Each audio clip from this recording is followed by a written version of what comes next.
Lalu bagaimana mencegah kecurangan pemilu khususnya di luar negeri dan apakah pelanggaran-pelanggaran seperti surat suara yang sudah dicoblos itu rawan terjadi?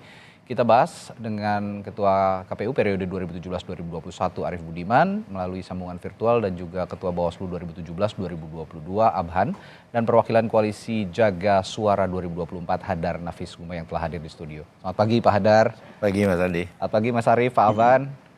Selamat pagi, Pak Haidar, Pak Arief, semuanya. Baik, saya ke Pak Hadar dulu ini. Ini KPU dan Bawaslu kan tentu sering berurusan dengan pelanggaran pemilu begitu ya, dengan apa namanya ya tadi dugaan-dugaan seperti surat-suara tercoblos. Kalau yang Pak Hadar ketahui, Pak Hadar juga sempat berada di internal KPU ya Pak ya. Betul. Nah kalau yang Pak Hadar melihat sendiri ini modusnya apa sih Pak sebenarnya untuk surat-suara yang dicoblos? Ya saya kira tidak lain dalam rangka pihak tertentu untuk mendapatkan suara tambahan gitu ya dengan cara yang gampang gitu dan banyak. Saya kira motifnya tersebut ya. Iya. Untuk motif politik untuk kepentingan perolehan suara ya. Nah, Nah saya dengar juga Pak Hadar melalui Koalisi Jaga Suara ini ada aplikasi khusus begitu Pak ya untuk mengawal suara atau penyelenggaraan pemilu 2024. Bisa jelaskan Pak ini aplikasinya seperti apa berjalannya? Ya, jadi kami ini khawatir betul ya. Kali ini kita sudah banyak mengetahui lah ya. Perjalanan pelaksanaan pemilu itu cukup banyak masalah-masalahnya. Nah, jangan sampai inti utama dari pemilu yaitu perolehan suara yang memang menentukan nanti hasil siapa terpilih dan seterusnya. Itu juga dimanipulasi. Nah, oleh karena itu ada aplikasi yang bisa di-download ke HP. Dan melalui aplikasi ini kalau kita foto kertas besar namanya C hasil PPWP ataupun pemilihan-pemilihan yang lain, di situ kan memuat hitungan.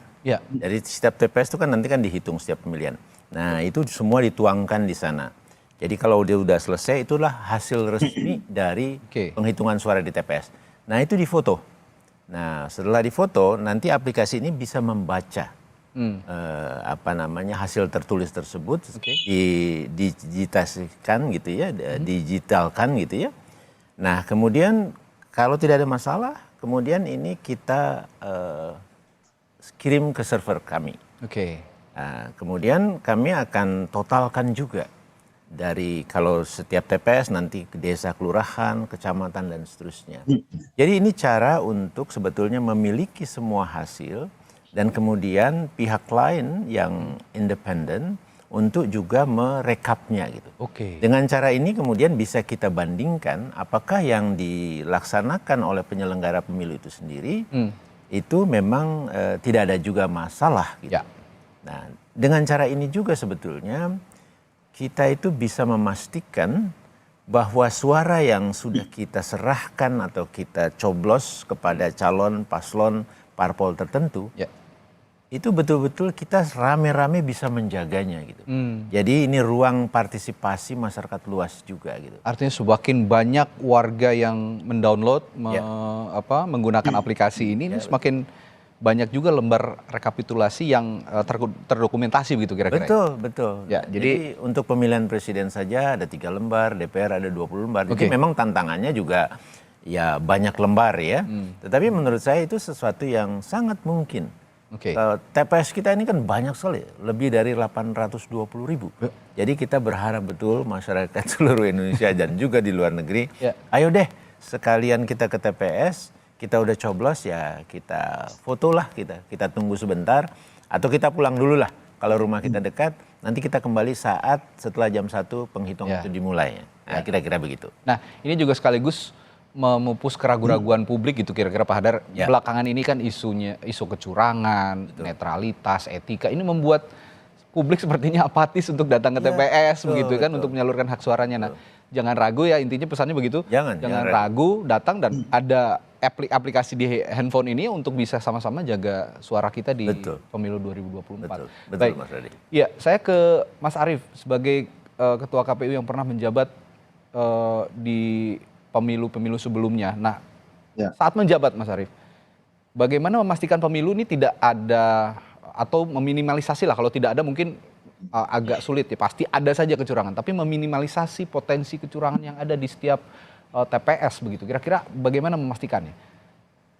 Ya, pertama itu tentu tidak bisa digantungkan pada satu pihak. Ya.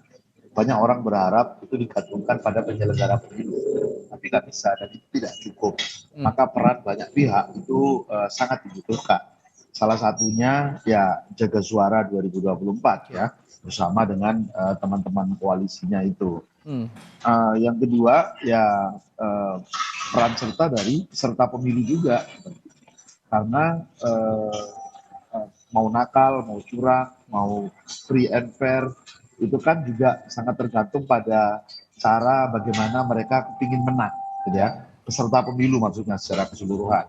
Jadi tentang bagaimana cara mereka mau menang. Nah, tentu di antara peran banyak pihak itu ya ada masyarakat pemilih, ada teman-teman pemantau. Porsi terbesar itu ada di penyelenggara pemilunya. Gitu ya. Jadi semua punya peran. Tapi penyelenggara pemilu itu punya porsi besar. Tapi jangan menggantungkan hanya pada penyelenggara pemilu. Ada KPU, ada Bawaslu, ada DKPP gitu ya. Nah, di masa-masa seperti sekarang ini, saya yakin tensinya kan makin meningkat gitu ya. Betul. Misalnya gambar-gambar yang ditampilkan tadi, ada coblosan segala macam. Tentu kita perlu melihat lebih detail, lebih spesifik. Teman-teman Bawaslu saya pikir punya kewenangan untuk itu. Dia akan datang ke tempat-tempat yang juga terjadi peristiwa-peristiwa yang tidak semestinya tadi. Lalu mereka membuat kajian, lalu biasanya itu berkoordinasi dengan KPU. Ini kejadiannya seperti apa? Lalu kita bisa menyimpulkan tindakan apa yang harus kita lakukan. Tapi soal coblos-mencoblos, kita harus perhatikan betul dan detail. Ada beberapa cara untuk menggunakan hak pilih itu ya. Misalnya yang pertama, Anda datang ke TPS. Pemilih harus berhati-hati. Kalau menerima surat suara, lihat surat suaranya sudah tercoblos atau tidak. Kemudian yang kedua, melalui pos. Nah, kalau lihat gambar-gambar itu kan surat suara yang sudah dikirim melalui pos, kemudian dicoblos oleh pemilihnya sendiri. Nah, kita perlu lihat apakah itu memang hanya satu surat suara yang dia terima, lalu dia coblos sendiri, ataukah banyak surat suara yang dia terima, lalu dia coblosi semua. Itu perlu pemahaman yang detail. Nah, lalu yang ketiga, itu dulu kami menyebutnya drop box atau kotak suara keliling.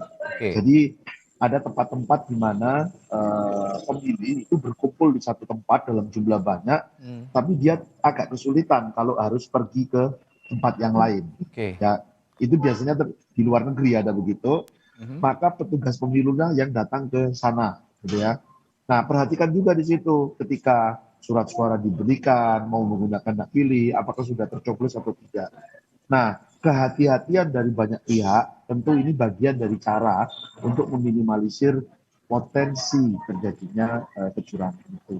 Ya, nah Mas Arief, tempo hari juga kita kan sempat berdiskusi ya sebenarnya dengan Pak Rahmat Bagja juga, dan saya juga mencoba untuk mengundang salah satu komisioner KPU yang sekarang sedang bertugas, begitu sedang menjabat, tapi sepertinya KPU masih menutup diri, dan saya masih ingat betul pada saat itu kita berdialog begitu ya, Pak Rahmat Bagja mengatakan akses untuk ke KPU saja dari Bawaslu sekarang agak sulit, apalagi kita masyarakat sipil biasa yang ingin juga menanyakan begitu. Nah ini ketidakterbukaan KPU saat ini kalau Anda melihat, kalau di era Anda kan informasi, Anda waktu itu pernah mengatakan informasi akan terus mengalir pada publik gitu ya, soal pencoblosan, tata cara pencoblosan, termasuk sosialisasi kepada pemilih. Apa yang Anda lihat dari tertutupnya KPU saat ini, Mas Arief? Ya, pertama saya menyadari betul bahwa dalam pemilu itu yang paling penting adalah menjaga kepercayaan publik. Nah, menjaga kepercayaan publik, salah satu faktor pentingnya adalah transparansi. Kalau Anda tidak transparan, maka kepercayaan publik terganggu. Mungkin bukan hanya terganggu, tapi juga bisa menurun gitu ya. Nah, jadi dulu saya selalu menjaga itu. Setiap tahapan saya minta bisa diakses publik dengan mudah. Nah, memang sekarang beberapa bisa diakses publik, beberapa mudah gitu ya, beberapa kurang lengkap informasinya gitu ya. Bahkan beberapa mungkin sudah tidak ada lagi. Dulu kami membuatnya. Misalnya begini, atau saya belum menemukan mungkin ya. Sekarang distribusi logistik sudah terjadi di mana-mana. Ya. Jumlahnya berapa, tepat sasaran atau tidak, kualitasnya bagaimana. Mestinya itu menjadi bagian juga yang diinformasikan kepada publik. Ya. Sehingga saya tahu misalnya, oh seluruh pemilih di luar negeri, ada beberapa kawan saya yang di luar negeri kontak saya, Mas kok jadinya saya masih begini dan seterusnya gitu ya. Waduh, gimana ya saya menjawabnya, karena saya tidak mendapatkan informasi soal itu. Itu dia. Tidak mendapatkan informasi dengan mudah ya. Saya nggak tahu kalau saya harus datang bertanya langsung, mungkin bisa juga dapat informasi itu. Tetapi mestinya kan itu diberikan akses yang mudah dan bisa saya akses dari mana-mana, sehingga saya bisa bantu untuk juga menjelaskan kepada pihak-pihak itu. Ya, termasuk di pagi hari ini kami juga dari tim Sapa Indonesia Pagi terus berusaha untuk menghubungi komisioner KPU ya. Saya disclaimer dulu karena sebenarnya KPU yang bisa menundukkan perkara ini, ada dugaan-dugaan tertentu yang dicurigai publik, tapi hingga saat ini belum bersedia untuk memberikan keterangan gitu. Nah, saya akan ke Pak Abhan. Pak Abhan, kalau di era Anda pada saat Anda menjabat sebagai Ketua Bawaslu, jika melihat ada bantuan lah dari publik begitu seperti yang dilakukan Pak Hadar juga salah satunya untuk mengawal suara di pemilu 2024. Nah, apakah gerakan-gerakan seperti ini juga akan bisa membantu Bawaslu dalam melakukan pengawasan, Pak Abhan? Terima kasih. Ya. Jadi seperti tadi disampaikan Pak Hadar bahwa sebetulnya bahwa memang tanggung jawab teknis utama ada di penyelenggara, tetapi bahwa tentu Bawaslu sebagai bagian dari lembaga yang mengawasi proses tahapan pemilu ini akan sangat terbantu dengan baik, dengan maksimal ketika partisipasi masyarakat juga cukup tinggi. Saya kira misalnya jadi jaga suara, jaga pemilu dan pemantau lain yang ada di Indonesia maupun di internasional juga ya, ada ya pemantau internasional yang gabung misalnya, karena bahwa untuk pemilu ini kan yang mengakreditasi Bawaslu. Jadi Bawaslu yang tahu jumlah sebenarnya lembaga pemantau itu ada berapa. Ya. Dan saya kira informasi apapun dari lembaga pemantau itu sangat penting ya. Memang di dalam ruang TPS itu memang yang ada di dalam itu hanya KPPS, pengawas TPS, kemudian saksi peserta pemilu ya. Kemudian lembaga pemantau ada di luar. Meskipun ada di luar, saya kira lembaga pemantau punya peran besar untuk bisa memberikan informasi dan sebagainya ya. Dan tanggung jawab pengawasan di dalam TPS waktu hari pemungutan misalnya memang menjadi tanggung jawab utama bagi jajaran Bawaslu, yaitu ada pengawas pemilu dan saksi gitu. Ya. Dan saksi kemudian pengawas TPS dan sebagainya ini saya kira harus punya kemampuan yang baik ya di dalam mengawasi tahapan pemungutan dan penghitungan suara, apalagi yang di luar negeri dan sebagainya itu. Jadi menurut saya bahwa zaman pemilu 2019 memang akses informasi juga terbuka, kemudian juga partisipasi masyarakat, partisipasi publik, lembaga pemantau juga cukup banyak ya. Jadi tentu harus berkolaborasi antara penyelenggara pemilu dengan pemantau maupun bentuk-bentuk partisipasi dari publik. Saya kira itu yang diperlukan untuk mengawal pemilu ini bisa luber dan jurdil. Ya, sebenarnya individu-individu seperti Pak Hadar ini harusnya diberikan apresiasi lebih begitu oleh KPU dan Bawaslu sekarang, karena jarang sekali orang yang willingly untuk berjuang untuk sama-sama menjaga kualitas demokrasi di Indonesia begitu. Nah, Mas Rida, itu Pak Hadar itu oleh negara diberi apresiasi sangat tinggi ya, karena perannya dalam kehidupan demokrasi kita. Pak Hadar ini salah satu dari 3 orang yang mendapatkan bintang pahlawan demokrasi ya Pak Hadar. Ya, saya juga sepakat kalau Pak Hadar harus diberikan apresiasi lebih. Iya, betul. Pak Hadar, kalau dari pemilu-pemilu sebelumnya, ini Pak Hadar juga sempat di KPU begitu. Kan kalau sebelumnya itu pemilunya nggak serentak gitu Pak Hadar ya. Ini walaupun 2019 kemarin sudah. Sudah, ya. Nah ini yang sebelumnya. Nah sekarang 2019, 2024 ini serentak. Sepertinya kita juga akan pengen tahu gitu. Sebenarnya yang bermain di balik kecurangan-kecurangan ini individunya siapa sih? Apakah politisinya atau kandidatnya langsung atau siapa sebenarnya? Saya kira cukup banyak pihak ya, karena memang ragam pelanggarannya pun juga cukup banyak gitu ya. Yang jelas ya kalau yang di ground, di lapangan itu ya tentu para pihak-pihak yang memang dibiayai, memang direncanakan untuk melakukan itu, untuk melaksanakannya. Dan itu masif ya Pak? Ya, saya kira memang ini permasalahan di pemilu kita. Misalnya tentang politik uang ya, itu memang banyak ya terjadi gitu. Ya. Atau kemudian berusaha mengintimidasi, mempengaruhi, menekan, menakut-nakuti untuk memilih calon tertentu dan seterusnya. Itu cukup banyak ya. Nah memang dengan keserempakan ini jadi semuanya berlangsung di kurang lebih waktu yang sama kan. Jadi ya semua kepentingan yang untuk pemilihan presidennya, yang untuk pemilihan calonnya dan seterusnya, partainya dan jadi itu semua cukup banyak terjadi. Nah, saya ingin sampaikan di sini ini Mas Radi ya. Kali ini ada gambaran atau fenomena yang agak berbeda. Dugaan kecurangan itu justru datang dari penyelenggaranya. Wah, ini bahaya. Nah ini iya betul Mas. Saya bisa tunjukkan dan sebelumnya di media itu sudah bisa kita ikuti. Misalnya saja ya, pertama pada putusan Mahkamah Konstitusi untuk menata dapil. Jadi di awal tahapan waktu itu ada putusan Mahkamah Konstitusi wewenang penataan dapil dikembalikan kepada KPU. KPU diminta untuk menata. Sudah disiapkan, KPU mengundang para ahli. Tapi begitu mereka konsultasi kepada DPR mengatakan tidak usah ditata, tetapkan saja. Nah jadi di sini KPU-nya berperan sebetulnya tidak punya kemandirian sehingga hal yang sebetulnya diperintahkan untuk ditata tidak dilakukan. Itu yang pertama. Yang kedua ini yang menurut saya sangat parah. Pada verifikasi faktual partai politik peserta pemilu. Partai politik itu sebetulnya banyak yang tidak cukup memenuhi syarat. Tetapi KPU itu membantu menjadikan mereka memenuhi syarat dengan cara merubah hasil verifikasi. Ini kan persoalan, Mas. Sangat persoalan. Nah, kemudian jadi itu entah bagaimana, pokoknya data yang saya dapatkan itu ada permintaan tekanan untuk dilakukan, dirubah. Ini udah kami proses, tetapi hasilnya ya saya punya kesan saling dilindungi. Nah, jalan terus. Kemudian ingat, pencalonan perempuan itu kan sudah diatur sangat jelas. Verifikasi calon-calon itu sekurang-kurangnya di undang-undang sudah dikatakan 30% jumlah perempuan itu paling sedikit ada di setiap daftar calon, di setiap dapil yang diajukan setiap partai politik. Tetapi peraturan KPU dirubah sehingga penghitungannya itu sangat mungkin ada yang kurang 30% itu bisa ditetapkan sebagai DCT gitu. Dan ini terjadi, padahal kami sudah ingatkan, bahkan kami ke Mahkamah Agung. Mahkamah Agung sudah mengatakan peraturan itu salah.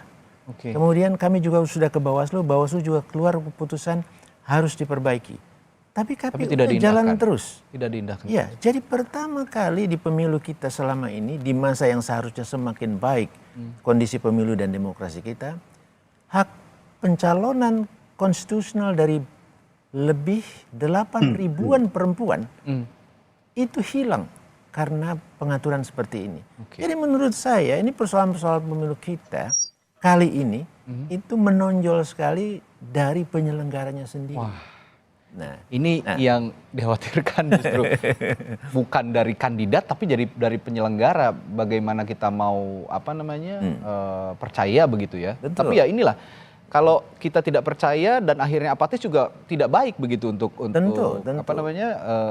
Kualitas demokrasi dan kehidupan demokrasi kita. Betul. Karena pemilu bagaimanapun ya memilih orang untuk masa depan kita. Ya, dan harus dilaksanakan itu 5 tahun sekali gitu. Tetapi kan kita harus juga mendapatkan pemilu yang jujur adil, yang tidak membeda-bedakan di antara pasangan calon dan juga atau calon-calon lainnya, dan juga kita sebagai pemilih itu diberikan ruang untuk bisa secara bebas menentukan, punya informasi yang banyak. Sekarang ada calon-calon dari partai politik tertentu yang tidak mau membuka daftar riwayat hidupnya. Dan KPU mengikuti keinginan calon-calon. padahal tugasnya KPU untuk verifikasi tentu dan membuka data ini kepada publik, melayani publik. Warga pemilih itu punya hak untuk mengetahui.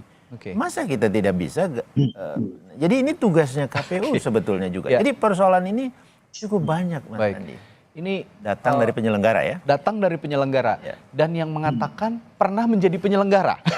Jadi tahu betul. Saya tidak ada pilihan. Saya harus sampaikan ini karena ini saya penting. setuju karena publik harus tahu kalau memang penyelenggaranya sudah bermasalah, ya bagaimana kita mau menjaga kualitas demokrasi yang baik begitu ya ke depannya. Dan nasib bangsa ini ditentukan juga salah satunya oleh penyelenggara pemilu begitu, karena bisa mencederai ranah demokrasi, pesta demokrasi. Nah, saya akan tanyakan juga ke Mas Arief nih, jadinya kalau Pak Hadar mengatakan seperti ini. Mas Arief pernah jadi ketua KPU begitu.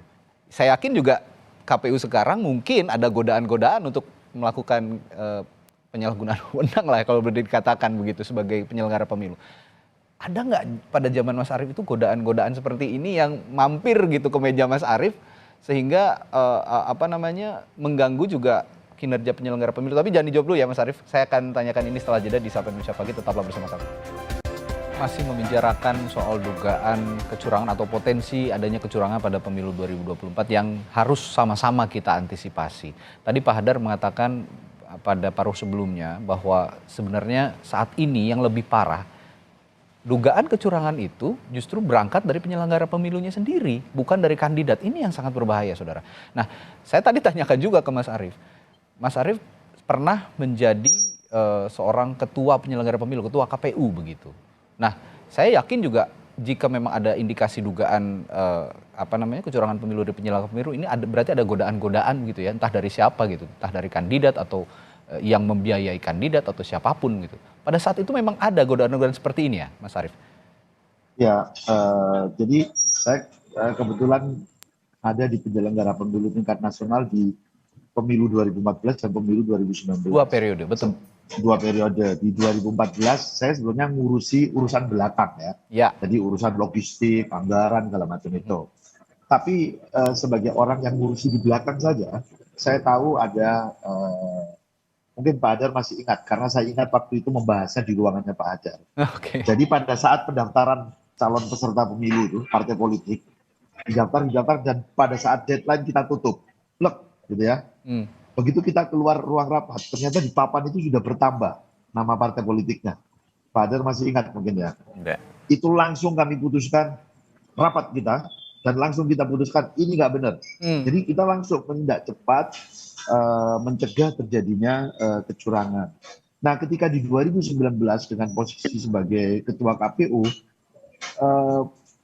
ya tantangan, godaan, ujian itu makin banyak, makin jelas gitu ya. Pada beberapa bagian ada, mulai dari urusan logistik, siapa yang harus menang, siapa yang harus tidak menang, kemudian urusan peserta pemilu, siapa mau jadi dan siapa tidak mau jadi. Tapi saya bersyukur ya, pertama saya selalu menerapkan prinsip kerja yang terbuka. Jadi ruangan kerja saya itu nggak pernah saya tutup. Siapapun berkenan mau ke tempat saya, mau diskusi. Saya mengalami hal itu juga, Mas Arief. Silakan itu. Ya. Kecuali saya sedang kerja, maka saya tidak pernah, gitu ya. Itu aja. Tapi hari ini saya mendengar, gitu ya, dan bahkan keluar dari beberapa kawan.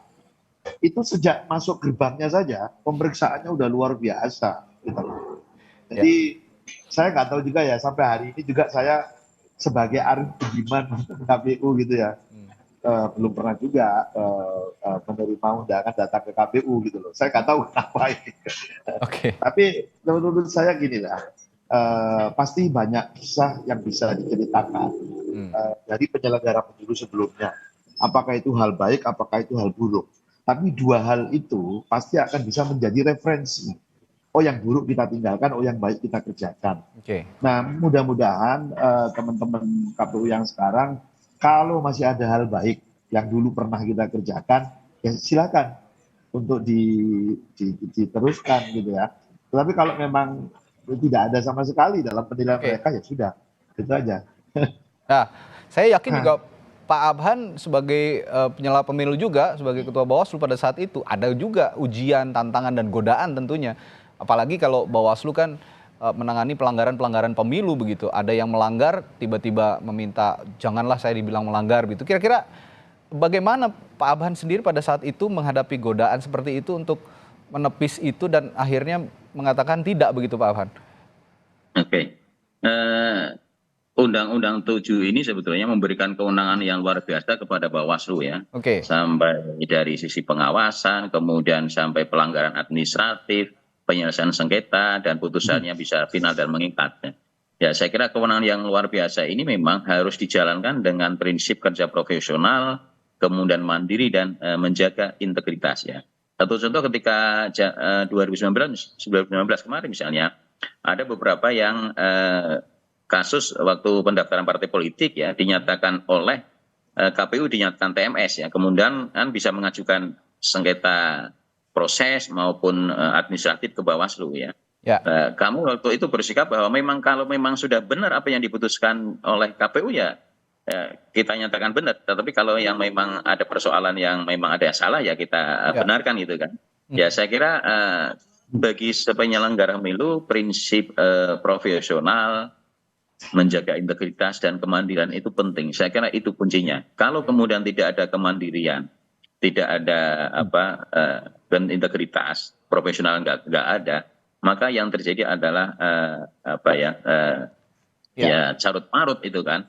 Satu contoh kami mungkin tidak hanya saya, hampir sebagian merasakan pelaksanaan hari ini soal kepastian hukum itu agak rancu itu kan. Teman-teman kemarin ketika pada pelaksanaan pendaftaran partai politik misalnya aturannya bunyi A, tapi kemudian di lapangan beda, kemudian keluarkan SE dan sebagainya itu kan. Melegitimasi apa yang berbeda tadi itu kan. Ini kan tidak ada kepastian ya.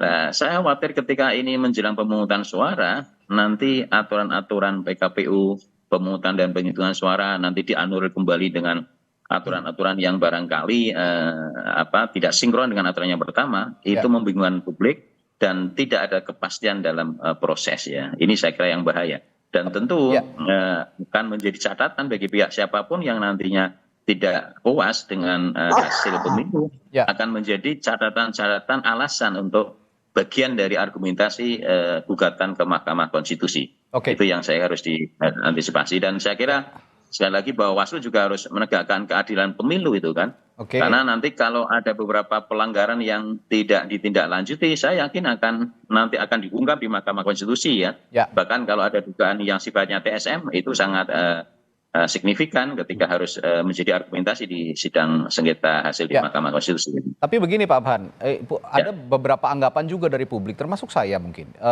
bahwa pelanggaran-pelanggaran pemilu yang ditangani oleh Bawaslu sebelum-sebelumnya sampai sekarang dinilai tidak memberikan efek jera juga bagi mereka yang melanggar, kandidat-kandidat yang melanggar, termasuk juga jika sudah masuk ke ranah pidana. Nah, bagaimana Anda melihat ini? Apakah betul sanksi-sanksi yang diberikan ini tidak memberikan efek jera sehingga ya pada pemilu berikutnya akan ada lagi peristiwa serupa, akan ada lagi pelanggaran-pelanggaran dan cara-cara yang diakali untuk melakukan pelanggaran pemilu, Pak Abhan? Ya. Saya kira bahwa sanksi itu memang ada dua model ya. Sanksi yang sifatnya administratif, kemudian ada yang sanksi pidana. Nah, kalau yang sanksi administratif itu menjadi kewenangan lembaga Bawaslu. Contohnya ketika ada terjadi money politik yang TSM ya, pelanggaran money politik yang TSM maupun pelanggaran lain yang TSM, itu Bawaslu bisa sampai mendiskualifikasi. Kami waktu periode 2019 misalnya di dalam kasus-kasus yang di pilkada misalnya banyak yang beberapa kami rekomendasi diskualifikasi dan itu menurut saya itu membuat efek jera ya soal yang administratif yang diskualifikasi. Sebenarnya sanksi bagi peserta pemilu itu yang paling ditakuti adalah sanksi administrasi yang berupa diskualifikasi. Kalau sanksi yang sifatnya pidana itu kan juga terlalu prosedural dan kemudian ada upaya hukum banding kasasi dan sebagainya itu kan sampai bertahun-tahun kira-kira. Itu menurut saya yang kurang efektif. Mungkin barangkali memang ke depan sanksi-sanksi yang sifatnya pidana itu lebih dikurangi tapi lebih banyak sanksi administratif yang kewenangan ada di Bawaslu misalnya bisa diskualifikasi karena itu yang akan membuat efek jerah. Kalau yang pidana barangkali ya karena proses panjang jadi kurang efektif itu.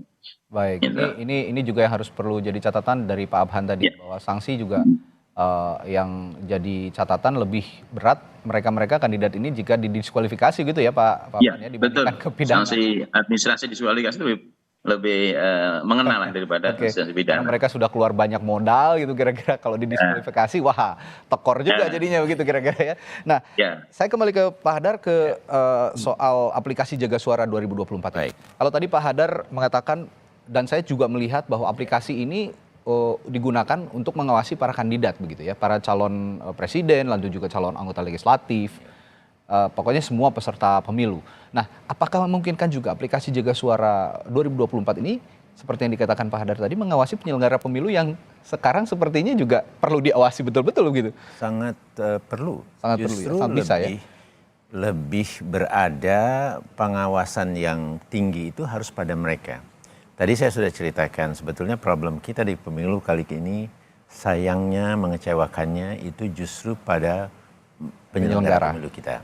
Pola itu sudah kelihatan dan ini sebetulnya akibat dari mereka tidak bisa bekerja bebas atau mereka sepertinya terkunci oleh pihak yang menyeleksi menentukan mereka, yaitu DPR kita, partai-partai politik kita di sana gitu ya. Nah, pola ini juga akan terjadi kalau yang kita akan amati dan itu inti dari pemilu kita kan suara. Nah, suara itu sebetulnya dikelola oleh penyelenggara pemilunya. Ya. Nah, jadi saya khawatir justru pada suara ini jugalah mereka berani untuk melakukan permainan atau tindakan pelanggaran manipulasi tersebut gitu. Ya tentu mungkin saja ini atas pesanan atau keinginan atau tekanan desakan dari pesertanya, bisa saja seperti itu. Nah, oleh karena itu, jadi aplikasi Jaga Suara ya, ada dua model sebenarnya, melalui aplikasi yang di handphone atau kalau juga masyarakat luas tidak bisa mendapatkan aplikasi, itu bisa memfoto saja nanti dikirimkan ke website yang juga kami siapkan, jagasuara2024.org ya. Itu bisa mengolah, memastikan itu terekam, dicek juga sudah hitungannya benar atau tidak, dan kemudian kami rekap. Jadi kalau ada perbedaan-perbedaan, disitulah nanti akan kami cari. Nah, kami juga dengan cara ini sebenarnya bisa mengetahui begitu dapat foto, kita kan akan baca tuh melalui sistem. Tetapi kalau ternyata sistem udah membaca dengan benar, tetapi sebelum angka aslinya di form C hasil tersebut, hasil kerja para petugas, itu memang salah gitu. Itu sangat mungkin. Kesalahan ini bisa dua model. Satu karena memang mereka keliru, tidak sengaja karena rumit ya. Tetapi jangan-jangan juga ada yang sengaja. Ya, mudah-mudahan tidak.